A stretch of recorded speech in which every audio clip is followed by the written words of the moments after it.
مولاي صل وسلم دائما أبدا على حبيبك خير الخلق كلهم. الحمد لله رب العالمين والصلاة والسلام على سيد الأنبياء والمرسلين. أما بعد فأعوذ بالله من الشيطان الرجيم. بسم الله الرحمن الرحيم. میٹھے میٹھے اسلامی بھائیوں، آب کوثر کتاب کے کلپ نمبر 12 کے ساتھ حاضر ہیں۔ حدیث نمبر 52 سے شروع کرتے ہیں، صفحہ نمبر 103، دلائل الخیرات صفحہ 13، سعادت الدارین صفحہ 143۔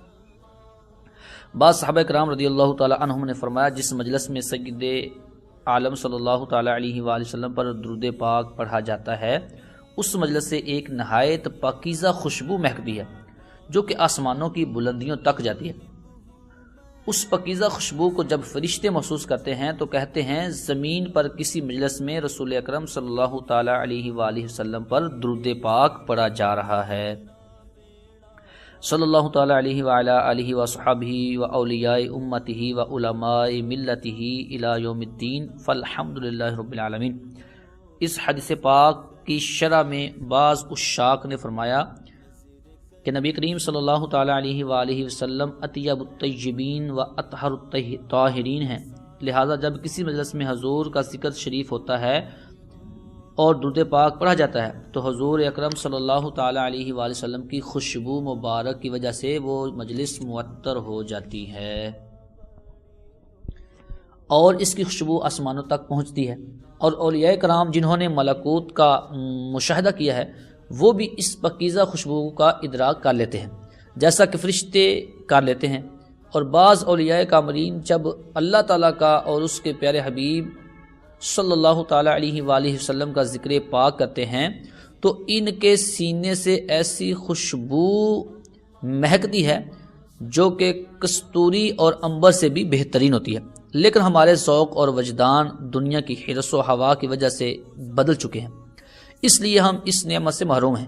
جیسا کہ وہ مریض جس کو صفرا کے غلبے کی وجہ سے ہر میٹھی چیز کڑوی معلوم ہوتی ہے تو وہ کڑواہٹ اس میٹھی چیز میں نہیں بلکہ مریض میں موجود ہے، یوں ہی یہ حجاب بھی ہماری طرف سے ہماری غفلت کی وجہ سے ہے۔ سعادت الدارین صفحہ 143 کے حوالے سے یہ عرض کیا گیا، بلغ العلا بکمالہ کشف الدجا بجمالہ حسنت جمیع خصالہ صلو علیہ وآلہ۔ حدیث نمبر 93، القول البدیع صفحہ 127، الترغیب و ترہیب صفحہ 502 جلد 2۔ رسول اکرم روح عالم شفیع معظم نور مجسم صلی اللہ تعالی علیہ وآلہ وسلم نے فرمایا، جس مسلمان کے پاس کوئی چیز ایسی نہ ہو کہ وہ صدقہ کر سکے تو وہ یوں کہے، اللہم صلی علی سیدنا محمد عبدک و رسولک و صلی علی المؤمنین والمؤمنات والمسلمین والمسلمات، تو یہ اس کا صدقہ یعنی زکوٰۃ ہوگا۔ اور فرمایا مومن نیکی سے سیر نہیں ہوتا حتیٰ کہ جنت پہنچ جائے۔ صلی اللہ تعالی علی حبیبہ سیدنا محمد وعلی آلہ وسلم۔ حدیث نمبر 94، درۃ الناصحین مصری عربی صفحہ نمبر 99۔ سیدنا سرور دو عالم فخر آدم و بنی آدم صلی اللہ تعالی علیہ وآلہ وسلم نے فرمایا، اے عائشہ رضی اللہ تعالیٰ عنہ، سونے سے پہلے 4 کام کر لیا کرو، سونے سے پہلے قرآن کریم ختم کیا کرو، اور انبیاء کرام علیہ السلام کو اپنے قیامت کے دن کے لیے شفیع بنا لو، اور مسلمانوں کو اپنے سے راضی کر لو، اور ایک حج اور عمرہ کر لو۔ یہ فرما کر حضرت محمد مصطفیٰ صلی اللہ تعالی علیہ وآلہ وصحبہ وسلم نے نماز کی نیت باندھی۔ سیدتنا ام المؤمنین صدیقہ بنت صدیق رضی اللہ تعالی عنہما فرماتی ہیں، جب حضور اکرم صلی اللہ تعالی علیہ وآلہ وسلم نماز سے فارغ ہوئے تو میں نے عرض کیا، یا رسول اللہ صلی اللہ تعالی علیہ وآلہ وسلم، میرے ماں باپ آپ پر فدا ہوں، آپ نے مجھے اس وقت 4 کام کرنے کا حکم دیا ہے جو کہ میں اس قلیل وقت میں نہیں کر سکتی۔ تو حضور نبی کریم صلی اللہ تعالی علیہ وآلہ وسلم نے تبسم فرمایا اور فرمایا، اے عائشہ، جب تو قل هو اللہ احد 3 مرتبہ پڑھ لے گی تو تو نے گویا قرآن کریم ختم کر لیا، اور جب تو مجھ پر اور مجھ سے پہلے نبیوں پر درود پاک پڑھے گی تو ہم سب تیرے لیے قیامت کے دن شفیع ہوں گے، اور جب تم مومنوں کے لیے استغفار کرے گی تو وہ سب تجھ سے راضی ہو جائیں گے، اور جب تو کہے گی سبحان اللہ والحمد للہ ولا الہ الا اللہ واللہ اکبر تو تو نے حج اور عمرہ کر لیا۔ اللہم صلی علی حبیبک المکرم ورسولک المحترم ونبیک المعظم وعلی آلہ واصحابہ وبارک وسلم۔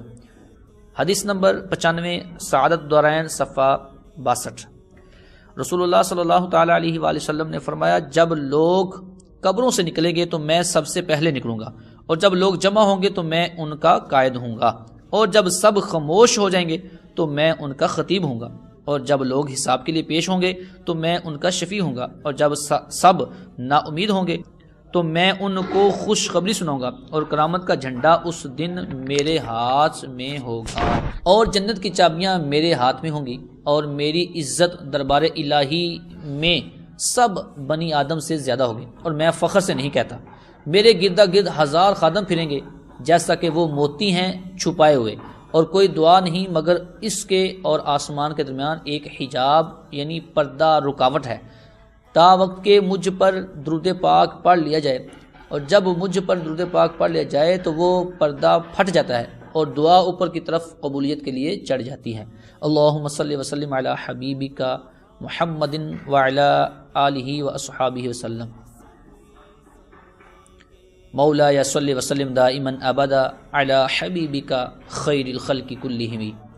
حدیث نمبر 96، سعادت الدارین صفحہ 74۔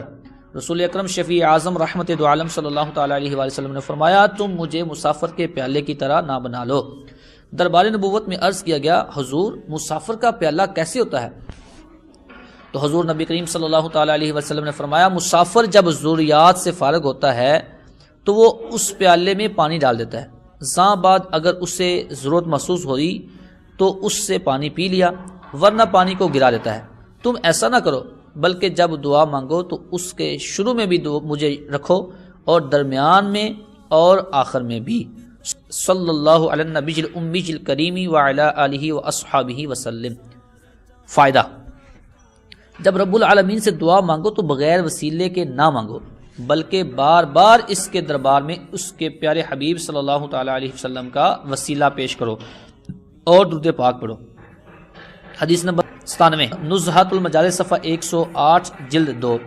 رسول خدا سید الانبیاء صلی اللہ تعالیٰ علیہ وسلم سے مروی ہے کہ جب تم اللہ تعالیٰ سے دعا مانگو تو پہلے درود پاک پڑھو، کیونکہ اللہ تعالیٰ کریم ہے، اس کے کرم سے یہ بات بعید تر ہے کہ اس سے 2 دعائیں مانگی جائیں تو وہ ایک کو قبول کرے اور دوسری کو رد کر دے۔ فائدہ: درود پاک بھی دعا ہے، اور بزرگان دین کا یہ فیصلہ ہے کہ ہر عبادت مقبول بھی ہو سکتی ہے اور مردود بھی، سوائے درود پاک کے کہ درود پاک کبھی رد نہیں ہوتا۔ تو جب درود پاک دعا کے ساتھ مل جائے تو اللہ کریم اور رحیم کے فضل و کرم سے یہ امید نہ رکھو کہ وہ درود پاک کو دعا سے الگ کر کے اسے تو قبول کر لے اور دوسری دعا کو رد کر دے، بلکہ درود پاک کی برکت سے وہ دعا بھی قبول ہو جاتی ہے، اگرچہ اس کا اثر اور انجام کسی بھی رنگ میں ظاہر ہو۔ اللہم ربنا لک الحمد حمدا کثیرا طیبا مبارکا فیہ، اللہم صلی وسلم وبارک علی رسولک المصطفی و نبیک المجتبی و حبیبک المرتضی وعلی آلہ وصحبہ الی یوم الجزاء والحمد للہ رب العالمین۔ حدیث نمبر 98، سعادت الدارین صفحہ 73۔ نور مجسم سید دو عالم صلی اللہ تعالیٰ علیہ وآلہ وسلم نے فرمایا، ہر دعا روک دی جاتی ہے تا وقت کے نبی کرم روح دو عالم صلی اللہ تعالیٰ علیہ وآلہ وسلم پر درود پاک نہ پڑھا جائے۔ حدیث نمبر 99، سعادت الدارین صفحہ 62۔ تم مجھ پر اپنے ناموں کے ساتھ اپنے چہروں کے ساتھ پیش کیے جاتے ہو، لہٰذا تم مجھ پر اچھے طریقے سے درود پاک پڑھا کرو۔ اللہم صلی علی سیدنا مولانا محمد النبی الامی الکریم الامین وعلی آلہ وصحبہ وسلم تسلیما کثیرا کثیرا۔ حدیث نمبر 100، سعادت الدارین صفحہ 89۔ من سلم علی 10 فکأنما اعتق رقابۃ۔ رسول اکرم نبی محترم صلی اللہ تعالیٰ علیہ وآلہ وسلم نے فرمایا، جس نے مجھ پر 10 بار درود پاک پڑھا گویا اس نے غلام آزاد کیا۔ صلی اللہ تعالی علی النبی الکریم وعلی آلہ وصحبہ وسلم تسلیما۔ صلوا علی الحبیب صلی اللہ تعالی علی محمد۔